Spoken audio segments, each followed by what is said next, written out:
Kita lanjutkan sesi selanjutnya, sesi Q&A. Silakan dibacakan pertanyaan yang telah masuk oleh saudara Tanya Dong. Silakan. Baik, terima kasih moderator. Terima kasih untuk materi yang disampaikan malam ini Pak Deki. Sungguh luar biasa. Saya beritahukan kepada Bapak Ibu pertanyaan masih 3 pertanyaan saja ya. Saya berharap Bapak Ibu mengirimkan pertanyaannya sesuai dengan topik malam ini supaya kita bacakan, dan nanti ketika live chat-nya sudah ditutup, itu artinya pertanyaan sudah tidak bisa diajukan lagi. Mari kita mulai pertanyaannya. Ini ada pertanyaan dari Pak Budi Hartono. Ayat Alkitab pada Kejadian 6 ayat 3 itu apakah menjadi penentu usia manusia yang hanya sampai 120 tahun saja, Pak? Silakan Pak Deki. Kejadian 6 ayat 3. Saudara harus hati-hati. Daftar usia manusia dalam tabel silsilah-silsilah yang di Kejadian pasal 5, kemudian Kejadian pasal 10, termasuk yang dikatakan di dalam Kejadian pasal 6 itu saudara harus hati-hati untuk memahami itu seperti sistem perhitungan kita saat ini. Karena kita sekarang menghitung itu dengan menggunakan angka desimal, angka 10. Orang-orang di Timur Dekat kuno tidak menghitung dengan sistem perhitungan itu. Jadi kalau kita sekarang hitung jari kita, itu yang kita dapat sekarang adalah angka 10 kan. 5 di sini, 5 di sini. Kalau mereka hitung jari ini, mereka dapat angka 60. Ya, mereka akan dapat angka 60 karena mereka tidak hitung per jari, mereka hitung per ruas jari. 1, 2, 3, 1, 2, 3, 1, 2, 3, 1, 2, 3, kemudian 1, 2. Jadi kalau mereka hitung jari kita ini, mereka dapat angka 60. Kita cuma dapat angka 10. Dan itu menentukan penggunaan angka-angka yang ada di dalam kitab Kejadian. Jadi saudara harus hati-hati itu. Saya rencana untuk jadikan itu salah satu topik saya di dalam pertemuan yang ke-6 nanti ya. Jadi tunggu penjelasan detailnya nanti di pertemuan berikut. Tapi untuk sementara itu tidak seperti yang kita mengerti tentang angka-angka itu. Harus hati-hati di situ. Terima kasih Pak Deki. Ada pertanyaan selanjutnya masih dengan Bapak yang dengan orang yang sama, Pak Budi Hartono. Apakah kutukan kepada Ham yang mengatakan bahwa keturunannya akan menjadi budak dari saudaranya yang menjadi pembenaran atas praktik perbudakan di masa lalu atau di zaman dahulu, Pak? Silakan, tidak, Pak. Tidak. Dan bukan hanya itu, tapi mari kita jawab itu dalam skopus yang lebih luas ya. Perbudakan di dalam baik perjanjian lama maupun perjanjian baru itu tidak seperti perbudakan pada abad 17, abad 18, abad 19 yang terjadi di Afrika dan di Amerika dan juga di Inggris ya, di Eropa. Tidak. Perbudakan pada abad 17, 18, 19 itu terkait dengan ras, terutama mereka yang berkulit hitam. Kedua, terkait dengan tingkat sosial. Dan sangat inhuman, sangat tidak manusiawi. Itu saya bahkan sudah tulis itu di dalam tafsir surat Filemon ya. Silakan baca itu situ. Perbudakan di dalam Alkitab, istilah yang digunakan itu abdi, kemudian nanti di dalam di dalam perjanjian baru itu juga istilah itu digunakan, itu lebih terkait dengan tidak terkait dengan suku, artinya siapa saja bisa jadi budak. Entah saudara orang kaya atau orang berpendidikan, mendadak saudara bisa jadi budak. Misalnya terjadi perang, saudara tidak punya tempat lagi untuk bergantung, untuk survive, saudara harus jual diri menjadi budak. Kemudian yang kedua, perbudakan di dalam perjanjian lama khususnya, itu dilindungi. Saudara tahu hukum mata ganti mata itu? Gigi ganti gigi? Itu bukan hukum yang barbar. Itu berlaku, artinya kesalahan itu harus equal dengan punishment-nya. Tidak peduli kamu siapa. Nah, itu sangat berbeda dengan Timur Dekat kuno. Misalnya Code of Hammurabi ya, hukum Hammurabi. Itu salah satu institusi hukum yang sangat tua di era perjanjian lama, di konteks Mesopotamia kuno pada waktu itu, Timur Dekat kuno, menegaskan hukuman untuk para budak itu tidak seperti hukuman untuk orang-orang merdeka. Jadi kalau kamu orang merdeka, itu kamu punya hukuman yang jauh lebih ringan dibandingkan hukuman untuk para budak. Perjanjian lama tidak. Mata ganti mata, gigi ganti gigi. Artinya kalau kamu mematakan gigi sesamamu, apakah dia budak, apakah dia orang merdeka, gigimu juga dipatahkan. Apakah kamu tuan, apakah kamu orang merdeka, apakah kamu budak. Itu equal punishment untuk kesalahan. Jadi punishment itu setara dengan kesalahan yang dilakukan. Tidak pandang status sosial. Tidak pandang status sosial. Kemudian yang berikut, satu-satunya hukum di dunia ini yang menetapkan batas orang boleh jadi budak itu hanya perjanjian lama, dan kemudian nanti dihapuskan secara teologis di dalam perjanjian baru. Saya jelaskan satu persatu. Di dalam perjanjian lama kamu boleh jadi budak itu bukan untuk selamanya, tapi hanya 7 tahun. Ketika sampai pada tahun Yobel yang disebut dengan tahun pembebasan, budak-budak itu harus dilepaskan dari status mereka sebagai budak. Jadi orang tidak jadi budak forever. Tidak ada satu hukum pun di dalam dunia ini, apakah the law of Hammurabi, termasuk di dalam Islam, itu tidak dihapuskan. Tidak dihapuskan. Kemudian di dalam perjanjian baru, kita ambil contoh Filemon dan Onesimus misalnya. Tidak dikatakan bahwa Onesimus dibebaskan dari status budaknya. Tapi apa yang dikatakan Paulus mengenai Onesimus kepada Filemon? Terima dia sebagai saudara di dalam Kristus. Nah, pertanyaan saya, kalau dia jadi saudara di dalam Kristus, masih berlaku enggak perbudakan itu? No. Jadi Paulus memang tidak secara eksplisit bicara tentang penghapusan perbudakan, tapi seperti kata Martin Luther, Paulus memangkas perbudakan itu persis pada akarnya dimatikan. Karena apa makna dari sebutan budak itu kalau orang itu diperlakukan sebagai saudara di dalam Kristus? Kemudian pertanyaan, apakah Yesus memiliki, membeli dan mempertahankan perbudakan? No. Jadi betul Yesus tidak berbicara melawan perbudakan, tapi dia tidak punya budak, dia tidak membeli budak, dan dia tidak memperbudak orang. Para rasul juga begitu. Tidak ada itu. Maka pertanyaan, kenapa Yesus dan para rasul tidak berbicara melawan penghapusan budak, berbicara untuk penghapusan budak pada abad pertama? Saudara jangan salah paham, dan itu membuktikan mereka itu bukan orang yang seradak seruduk. 80-90% pemerintahan, ekonomi, sosial budaya di dalam dunia Yunani Romawi itu dikerjakan oleh para budak.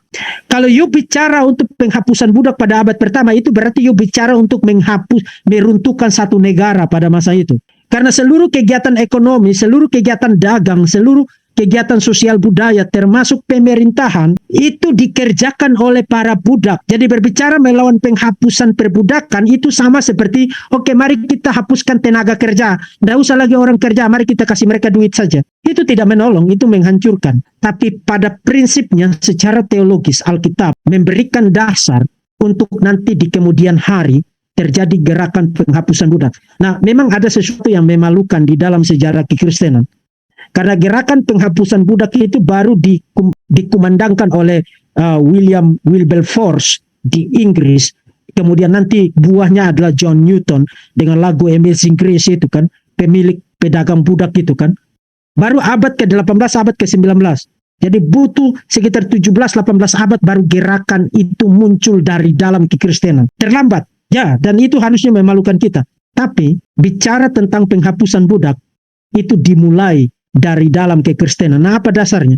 Dasar teologisnya ada di dalam perjanjian lama dan di dalam perjanjian baru. Terima kasih Pak Deki atas penjelasan yang luar biasa. Saya lewatkan pertanyaan Pak Tio karena tadi sudah dijawab langsung oleh Pak Deki ya. Kita ke pertanyaan Pak Lisar. Salam Pak, mau bertanya apakah sikap Tuhan yang menyesal di dalam Kejadian pasal 6 sama seperti sikap manusia ketika menyesal juga? Terima kasih Pak. Ya, silakan. pertama saya sudah punya satu seri di Verbum Veritatis khusus tentang Allah menyesal. Termasuk naskah lengkapnya itu ada di akun saya di Akademia Edu. Silakan buka sekarang di internet, download. Kalau bisa Pak Anton tolong bagikan supaya semua bisa download dan baca itu. Tapi singkatnya itu begini, tidak berarti Allah menyesal, tidak berarti Tuhan melakukan kesalahan. Aduh, harusnya tadi saya tidak ciptakan kamu, ya kok kamu jadi jahat begini, jadi saya menyesal. Bukan juga berarti Tuhan berubah pikiran dalam arti yang tadi salah sekarang saya benarin. Bukan. Kata bahasa Ibrani yang digunakan di dalam teks itu Kejadian pasal 6 ayat yang ke-6 dan juga muncul beberapa kali di dalam perjanjian lama, Allah menyesal. Itu lebih terkait dengan satu ekspresi kesedihan yang mendalam ya. Karena kata itu bisa diterjemahkan dengan banyak hal, banyak pengertian di dalam perjanjian lama. Satu tindakan kesedihan yang mendalam karena manusia sedemikian jahat dan berdosanya, sehingga to the point mereka memberontak terhadap Tuhan itu mereka tidak tanggung-tanggung. Di dalam konteks Timur Dekat kuno, saya tidak ingat apakah saya sudah jelaskan ini di sesi saya di Verbum Veritatis atau belum. Tapi kalau belum, sekarang saudara dapatkan. Di dalam konteks Timur Dekat kuno, kan saya di dalam pertemuan pengantar itu saya kasih tahu ada sejumlah naskah Timur Dekat kuno yang juga bicara tentang air bah ya. Misalnya Gilgamesh dan lain sebagainya. Di dalam Gilgamesh juga ada ekspresi tentang para dewa itu menyesal. Tapi ekspresi itu lebih terkait dengan anger, kemarahan. Bukan terkait dengan kesedihan. Jadi perbedaannya di situ.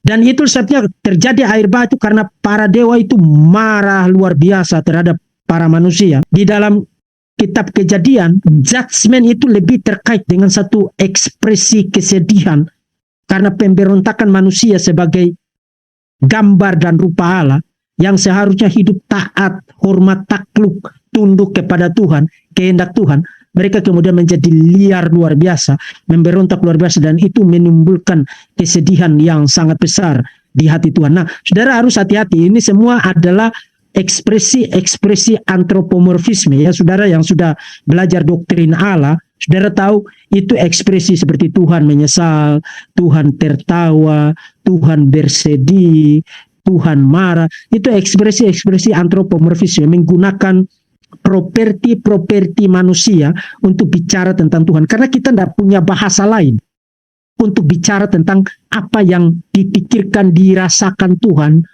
terkait dengan tindakan dan kejahatan hati manusia. Jadi tidak berarti Tuhan menyesal dalam arti, oh dia salah melakukan ini, kemudian dia menyesal. Ternyata harusnya saya tidak bikin itu. Atau bukan dalam arti Tuhan berubah pikiran dalam arti tadinya dia bikin begitu, sekarang oh karena itu tidak berhasil, maka sekarang plan B-nya apa? Bukan. Terima kasih Pak Deki. Saya lanjutkan membacakan pertanyaan dari Esther. Salam Pak Deki. Apakah kejadian Nuh mabuk yang akhirnya menimbulkan kutukan, yang juga secara langsung sebagai akibat dari dosa Nuh itu karena berlebihannya dalam mengkonsumsi anggur, dan kemudian apakah itu juga menjelaskan kisah etiologi tentang asal mula budaya minum anggur yang bisa memabukkan? Terima kasih Pak. Ada banyak cara orang membaca teks itu ya. Pertama, orang membaca teks itu sebagai oke, kita sekarang punya contoh, tidak boleh minum minuman alkohol. Kedua, ada yang membaca itu sebagai teks untuk bicara tentang paralel. Ini pembacaan secara teologis ya. Paralel antara kejatuhan Adam dan kejatuhan Nuh. Meskipun ada perbedaan aspeknya di situ, tapi sama-sama terkait dengan buah seperti yang tadi saya jelaskan. Saya kira kalau kita tanya kepada Musa, kenapa dia mencatat itu? Dia lebih kaitkan itu dengan pembacaan terakhir yang tadi saya katakan. Dia catat itu dalam kaitan dengan ingin membuat paralel antara Nuh dan Adam. Membuat paralel antara Nuh dan Adam sebagai mediator dari kavenan di dalam penciptaan lama. Adam itu mediator dengan penciptaan lama. Di dalam penciptaan baru, Nuh adalah mediator dari penciptaan baru. Tapi kedua mediator ini sama-sama gagal. Gagal sebagai mediator dari penciptaan. Jadi lebih kepada itu poinnya. Nah, pertanyaan yang mungkin jauh lebih menarik dan menggelitik adalah, kalau kita orang Kristen boleh tidak kita minum alkohol? Saya berencana untuk membahas itu nanti di dalam pertemuan berikut. Jadi silakan nantikan itu ya. Untuk sementara, boleh. Ya, boleh. Yang dilarang adalah saudara jangan mabuk. Bukan jangan minum alkohol. Jadi itu saudara harus bedakan itu ya. Itu untuk sementara jawaban saya situ. Nah kalau sekarang tanduk saudara mulai ini kok Pak Diki bilang kita boleh minum alkohol. Nanti simpan saja. Minggu depan saudara akan ikuti penjelasannya nanti. Terima kasih Pak Deki. Pertanyaan dari Uspi saya lewatkan ya, karena tadi sudah dijawab oleh Pak Deki. Ini pertanyaan dari Pak Bartolomeo. Tuhan mengetahui segalanya. Kenapa manusia di dalam kitab Kejadian tetap saja jatuh ke dalam dosa? Apakah ini menyangkut dengan kehendak bebas manusia? Apakah di zaman kitab Kejadian Roh Kudus dalam diri manusia mula-mula sudah ada atau belum? Silakan Pak Deki. Ya, pertanyaannya sebenarnya mengandung beberapa pertanyaan ya. Tema tentang kedaulatan Allah dan kehendak bebas atau kebebasan, lebih tepat bukan kehendak bebas, tapi tanggung jawab manusia, human responsibility. Itu tema yang sangat besar. Untuk jawaban yang jauh lebih detail, silakan tonton presentasi saya tentang 6 pilar biblical teologi biblika mengenai human suffering, penderitaan manusia. Karena di pilar yang pertama, pilar yang ada salah satu pilar teologi biblika untuk kita ngerti tentang penderitaan manusia adalah pilar tentang antinomi, paradoks antara kedaulatan Allah dan tanggung jawab manusia. Kalau Tuhan berdaulat, kenapa manusia berdosa, alam semesta memberontak menjadi jahat, seperti sesuatu yang independen dari kedaulatan Allah. Dan kalau manusia bebas, kalau begitu bagaimana kita bisa percaya Tuhan itu berkuasa, berdaulat mutlak untuk mengontrol segala sesuatu. Dan Tuhan tidak kagetan. Tahu-tahu dia tidur malam ini, besok dia bangun, aduh mereka sudah memberontak. Nah, di dalam Alkitab itu dipresentasikan sebagai antinomi. Antinomi itu bukan antitesis, bukan kontradiksi yang mutually eksklusif, tapi antinomi itu lebih mendekati apa yang disebut dengan paradoks. Nah, tapi kalau saudara baca James Baker ya, Penginjilan dan Kedaulatan Allah, menurut dia kata paradoks itu sifatnya hanya retorika, tapi kalau yang kenyataannya itu cocok disebut antinomi. Artinya dua hal yang kelihatannya bertentangan tapi sebenarnya itu memiliki keterkaitan yang bisa diharmoniskan. Silakan tonton presentasi saya di situ. Kemudian pertanyaan berikut, apakah di dalam Perjanjian Lama Roh Kudus itu sudah ada di dalam hati manusia? Nah, saudara harus ingat dispensasi Perjanjian Lama dan Perjanjian Baru itu berbeda. Kalau you bertanya apakah Roh Kudus sudah aktif di dalam Perjanjian Lama, yes, you bisa baca itu mulai dari Kejadian pasal 1 ayat yang kedua. Roh Allah melayang-layang di atas permukaan air. Jadi aktif, sustain, menopang dan mengontrol tindakan penciptaan. Tapi kalau you bertanya apakah Roh Kudus berdiam di dalam diri manusia di dalam era Perjanjian Lama, jawabannya juga yes. Tapi you harus lanjutkan dengan pertanyaan-pertanyaan lain. Apakah berdiam di dalam semua orang percaya di dalam Perjanjian Lama? Jawabannya adalah ya dan tidak. Karena kalau saudara perhatikan misalnya di dalam Perjanjian Lama kita punya beberapa contoh. Roh Kudus itu hanya diberikan kepada orang-orang tertentu untuk tujuan tertentu dan tidak permanen. Roh Kudus bisa meninggalkan seseorang di era Perjanjian Lama.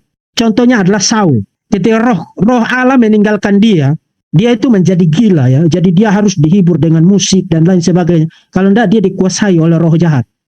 Jadi Roh Kudus aktif berdiam di dalam orang-orang pilihan tertentu tapi tidak secara permanen.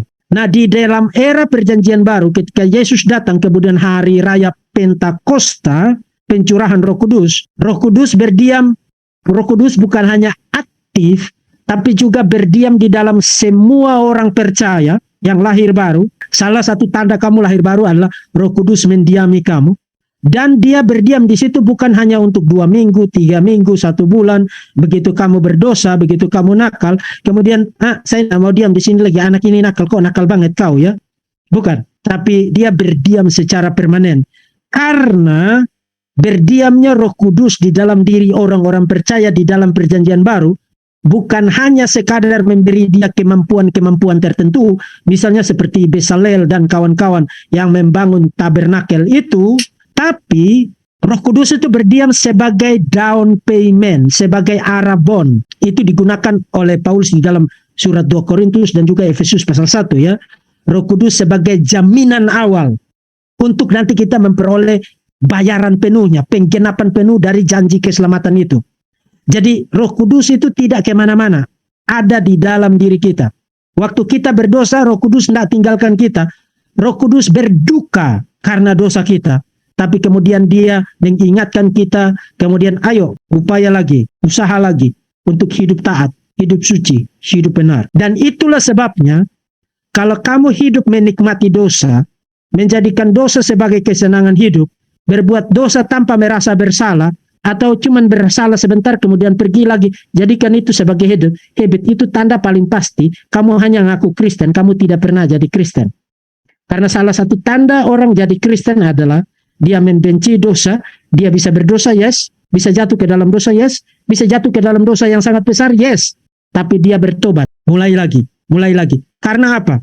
Karena Roh Kudus berdiam di dalam dia. Dan itu sebabnya Paulus mengatakan bahwa orang-orang percaya adalah bait Roh Kudus. Jadi saya harap itu menjelaskan ya. Baik, terima kasih Pak penjelasan yang luar biasa. Ada pertanyaan dari Pak Darno, saya paraphrase pertanyaannya ya Pak Darno. Selamat malam Pak Deki, di dalam Kejadian pasal 6 ayat 11 dikatakan, adapun bumi itu telah rusak di hadapan Allah dan penuh dengan kekerasan. Apakah ayat tersebut dapat dimengerti dengan pandangan bumi saat ini telah rusak karena dieksploitasi dengan teknologi oleh manusia? Silakan Pak Deki. Itu lebih terkait dengan apa yang ada di dalam Kejadian pasal 4 sampai klimaksnya di pasal 6, dan kemudian Tuhan eksekusi dengan air bah. Karena kalau saudara baca mulai pasal 4, setelah manusia diusir keluar dari Taman Eden, kemudian melahirkan anak, Kain dilahirkan, Habel dilahirkan. Apa yang dilakukan oleh Kain terhadap Habel? Membunuh Habel. Kemudian keturunan Kain, Lamek. Ada 2 Lamek ya di dalam narasi itu, saya sudah presentasikan kemarin. Lamek yang keturunan Kain jauh lebih gila lagi dari Kain.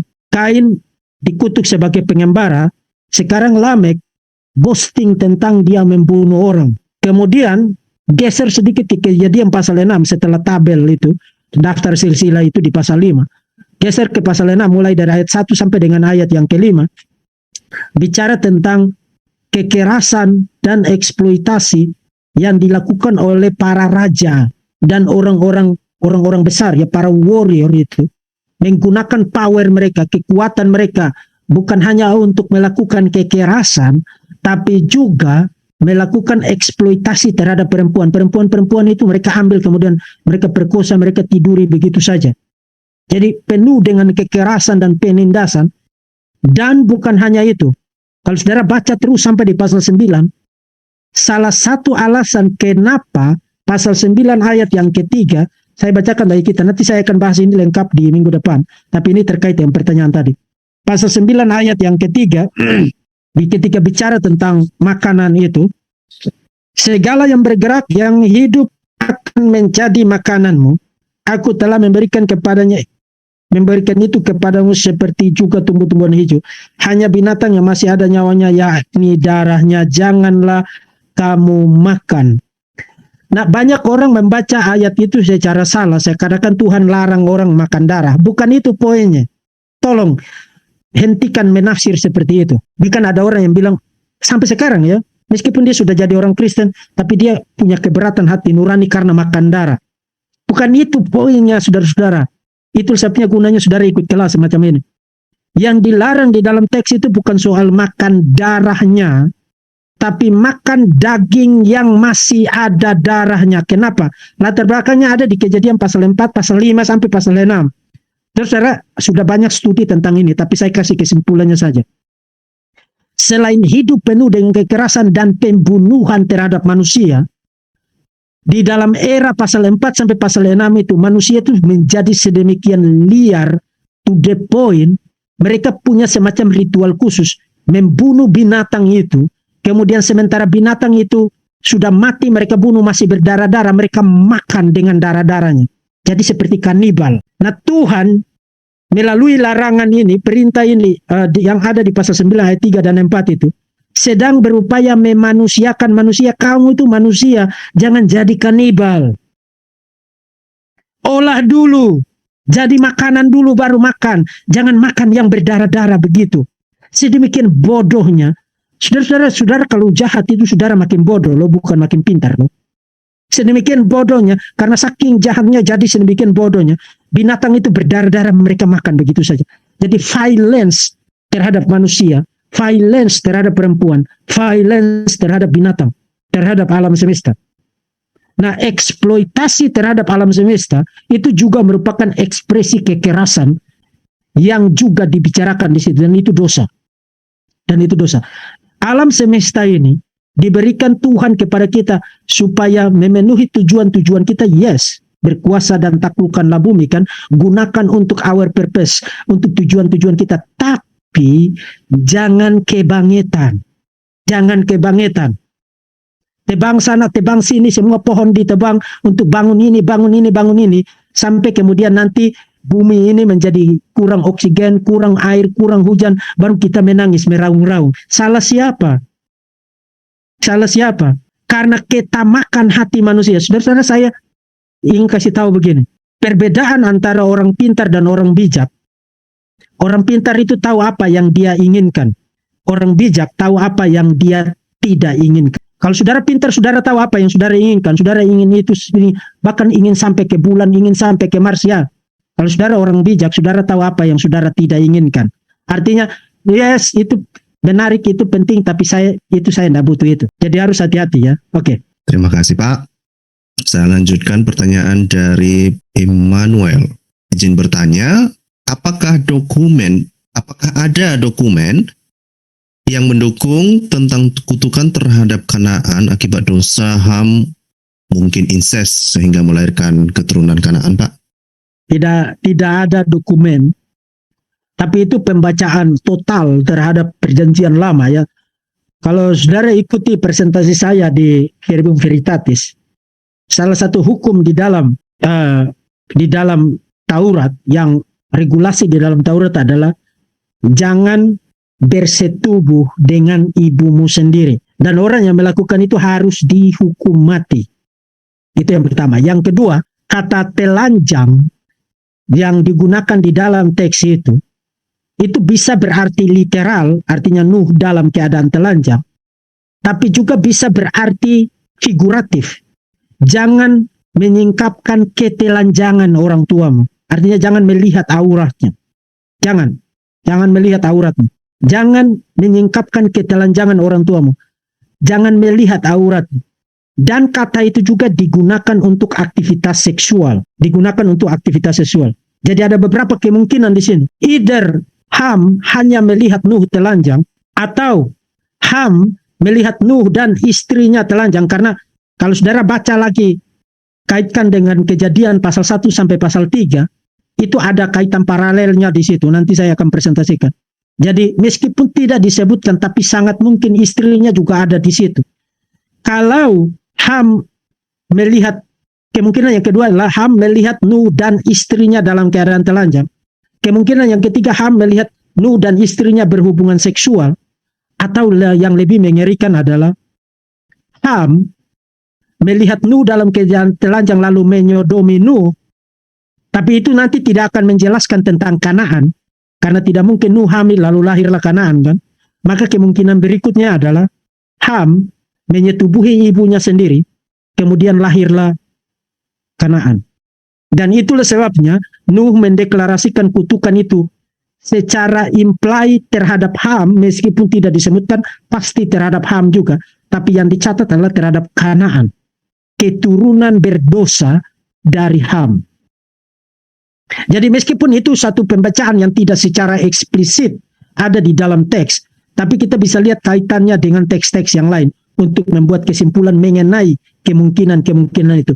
Either way, dosa yang dilakukan Ham itu mendatangkan kutukan bukan hanya atas dirinya, tapi terhadap keturunannya, terutama Kanaan, yang menjadi penekanan di dalam teks itu. Karena setiap kali Ham disebutkan, selalu dikasih keterangan, Bapak Kanaan, Bapak orang Kanaan. Baik, terima kasih Pak Deki. Ada satu lagi pertanyaan dari Pak Bartolomeu.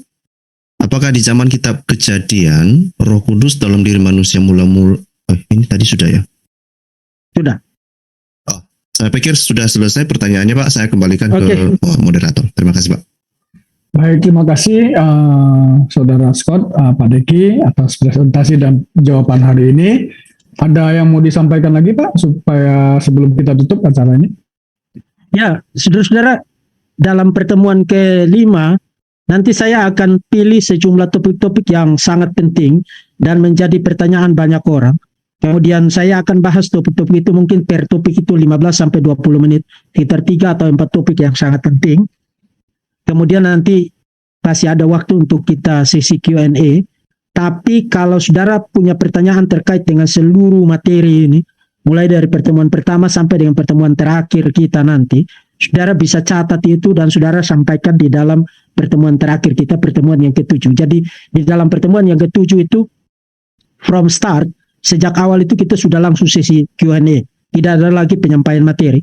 Saudara sudah bisa langsung menyampaikan pertanyaan. Jadi siapkan pertanyaan-pertanyaan penting yang saudara ingin tahu jawabannya, ingin dapat tanggapan. Saudara bisa sampaikan di dalam kesempatan itu ya. Jadi saya kira itu yang bisa saya sampaikan, dan untuk pertemuan berikutnya tolong ajak sebanyak mungkin orang untuk bisa hadir ya. Tuhan memberkati.